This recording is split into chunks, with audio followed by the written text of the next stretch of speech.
Hi sa mga viewers ko, yan namalingki ako niyan. Tapos, yang palengke na yan, malayo-layo medyo yan sa amin. Kasi yung palengke na malapit sa amin ay napakamahal ng tinda. At yan yung pampano, alam niyo, ang mura lang yan. Samantala, pag sa amin na yan, manda, ang mahal-mahal niya ng pampano na isda na yan. Kasi masarap yan siya sa bawan matamis na malasa.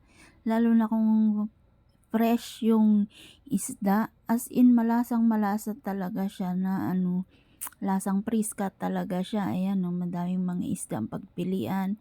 Mili din ako niyan ng hasa-hasa. Ang mura lang din ng hasa-hasa na yan. Samantala dito sa amin, 3 piraso, 4 na piraso. Bumili ka niyan, napakamahal. Aabot na siya ng 200. Pero yung binili ko niyan, mga 7 piraso lang yata yan.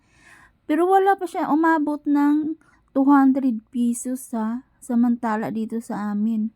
Napakamahal talaga. Kasi yung nagtitinda dyan sa amin sa palengke banda is, ano lang yan dyan sila. Ilan ba sila? 3 lang. Minsan nga 2 lang Kaya ang mahal ng mga paninda nila wala kang magawa kundi mapilitan ka na lang bumili. At yan din yung hipon. Bumili din ako niyan, siguro mga kalahating kilo din yung nabili ko. Tingnan nyo yung hipon ang ganda, mukhang sariwa. At sariwa talaga siya.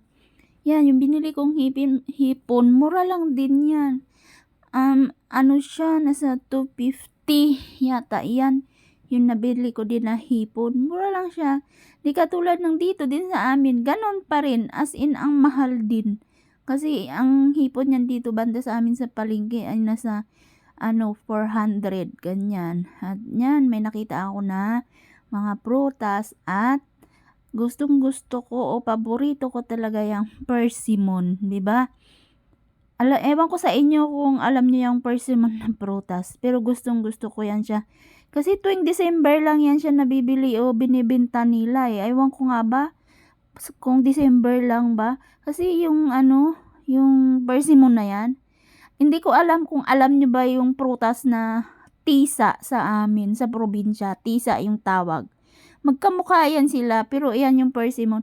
Matigas yung niyan, laman niya, lalo na pag nakagaling yan sa ref. Ang sarap malutong.